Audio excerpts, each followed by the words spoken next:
I am going to make it my business to get every piece of the 22-inch in here.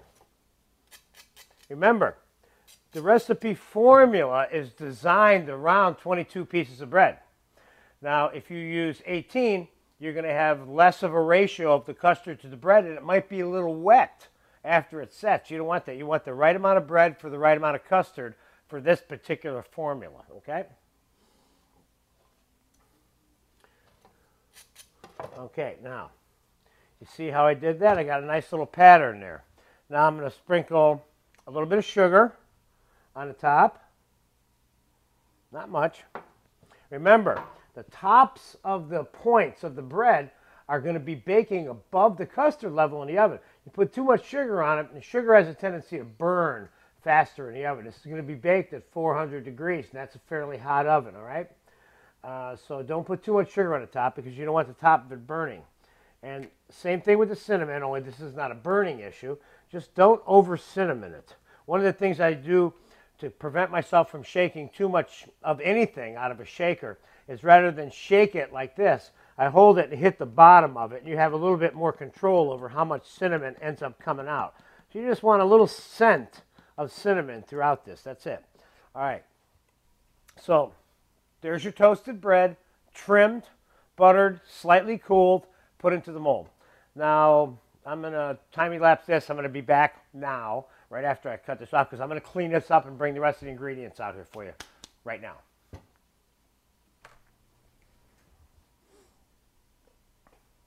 All right, I got it all cleaned up, and I have the final ingredients for the final assembly prior to the baking process, okay? Now, we're going to use 4 whole eggs first in a bowl. These are extra large. Keep in mind that all American recipes, unless otherwise specified, whenever it says eggs, it means extra large. So there's your 4 whole eggs. And now, for the 6 yolks, and this I would say would be the easiest and fastest way to separate your eggs. Let's see how fast I can do it. Then I can show you how fast it is. 1, 2, 3, 4, 5,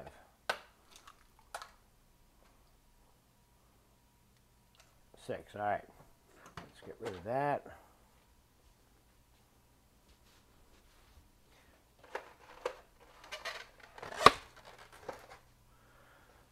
All right. Now we've got 1½ cups of sugar. Boom, pre-measured.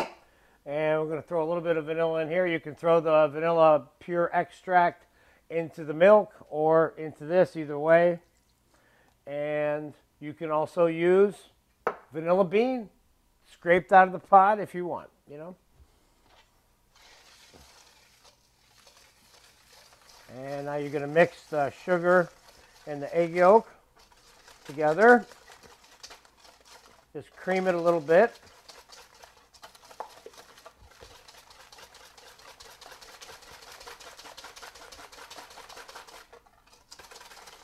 All right, that's good. Now I have the 6 cups of milk scalded. Now, what does scalded mean, John? I'm going to tell you. Now, first of all, what does scalded not mean? Scalded does not mean boiled, and scalded does not mean milk that's not hot. So you want to get the milk hot to the point at which it's steaming, like this milk is here. And you're going to see the steam come off of it when I throw it into the egg yolks. Now, you want to add the scalded milk. Scalded means if you put your finger in it, you're going to burn it a little bit, okay? You want to add the scalded milk in a steady stream while you're whisking. Don't over whisk this, because all you're going to end up doing is making more foam on the top of this bowl. Can you come down here, please, Richard? More foam on the top of this bowl, and you don't want to pour all this foam on top of your pudding, so I'm going to remove this foam so I don't have a bunch of foam baked on top of my pudding, okay?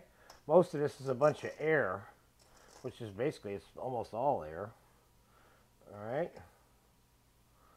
Now I've got what we would call an uncooked custard here in this bowl. Now I'm going to get rid of this. And we're going to bring our bread pudding pan that we just assembled back here. I've got a little bit of cinnamon sugar on there. Now, I told you earlier on in this video that the key to this recipe is going to be the final texture that the person who eats it is going to experience. Now, I said that the top of the toast was going to be crispy and the inside of the pudding would be soft and spongy. Now, you're not going to get your toast points crispy if you pour this custard all over it. So find one spot in the mold that you're pouring this custard into and pour it in only in that spot. Don't cover the bread with all that. Now, the bread's going to come up and float when I pour this in there. That's okay. Let it float. Eventually, it will all be absorbed. The custard will be absorbed into the bread throughout the baking process, okay? And particularly the cooling process, too. Now, just real quick, I keep using this word custard, and I just want to clarify for you what that means. Custard is eggs and dairy product, typically cream, milk, half and half, something like this, that are cooked together. That's what makes it a custard. Egg and dairy cooked together. Now, there's different kinds of custards. Thick custard sauces. A pastry cream, for example, that like an eclair is filled with is a custard. And then there's a custard sauce. And then there's a baked custard, which is what we're doing now, okay? So I got a spot over here in the corner, and I'm going to pour my custard into it. And the bread is going to move around a little bit, and I don't care about that. But you'll notice how it's rising. The bread is now completely floating inside that container, okay? And your job now, look at that. You see how that moves around in there? It looks like there's way too much custard in here for what we got, but there is not. Now I'm going to show you how I'm going to do this. Now, whatever configuration you have to use for your particular molds and containers, is I'm using this pan because it's accommodating this perfectly, okay? So I'm going to set this in here, and we're going to bake this in the oven like this. I'm going to fill this with hot water. I'm going to fill it with hot water here. Normally I do it over here, but just so that you can see me do it, I'm doing it over here a little bit better. But typically you set this in your oven and fill it up right in the oven. You have to run around the kitchen sloshing water everywhere, okay? So I got water here that's boiling, all right?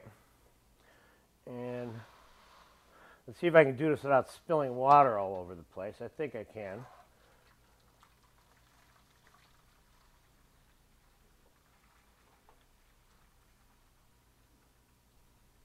And one of the things you want to make sure you don't do is you don't want to put so much water in here that when you're moving it around, it starts sloshing around into your custard and diluting your solution, which is so perfect the way it is. So you don't want to get into the water inside there. Remember that. Okay, now I'm going to put this in a 400-degree oven, which I got set up over here now, and we're going to bake this thing off. And I'll show you when I'm about to take it out how to test it for doneness.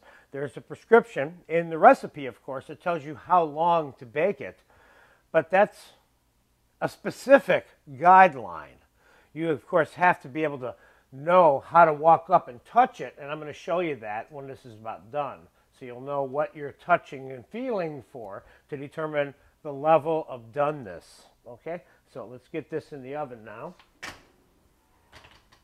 And I'm going to put this in the lower part of the oven, okay? And I'm going to tell you why in a second. Let me do this so I don't burn myself first.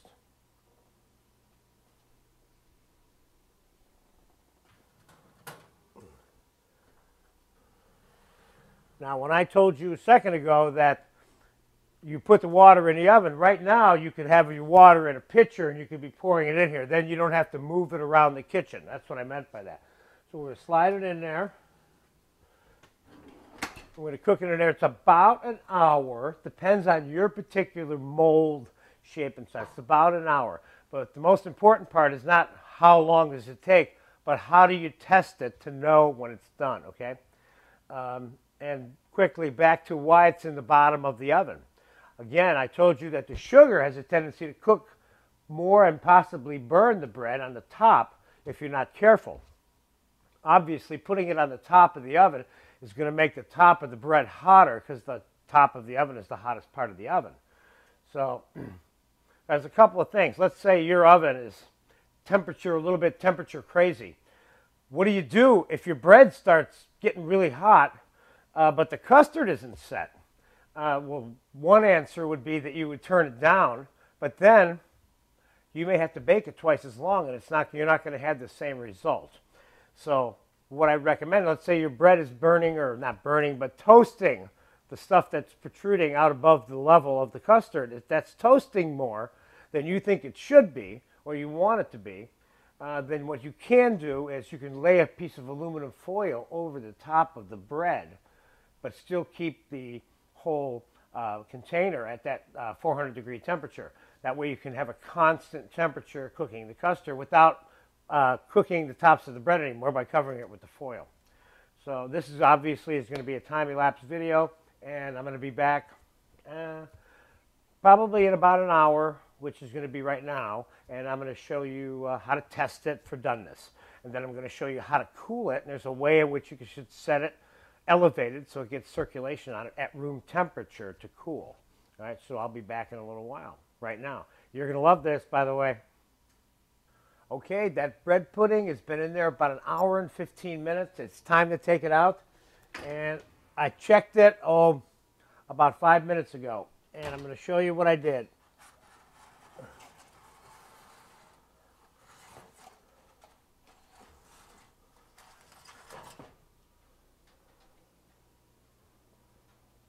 I thought that the tips of the bread had browned enough for me, and just like I recommended to you, I put a piece of foil on the top. Okay. Now I want you to zoom in down here, and I want you to notice that there's no waves of custard in here moving around. It's all kind of solid, but yet it's still soft. You see? See how that is?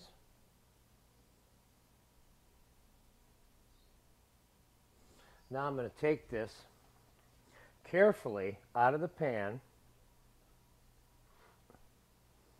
and I'm going to set it on this rack here so it'll cool. Okay, here, let's put it this way. There you go. Now you want to put it on a rack so it has a little bit of ventilation underneath it here, like it has here, so the air can circulate around it. And you want to let it cool at room temperature. And don't worry about these little black little points. These are fine. We're going to dust all of this with powdered sugar later on. And this is where the crispy part that I talked to you about comes into play.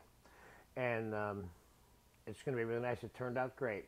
And now we're going to let it cool. We're going to time-elapse this cooling process. This is going to be cooling for 3 or 4 or 5 hours.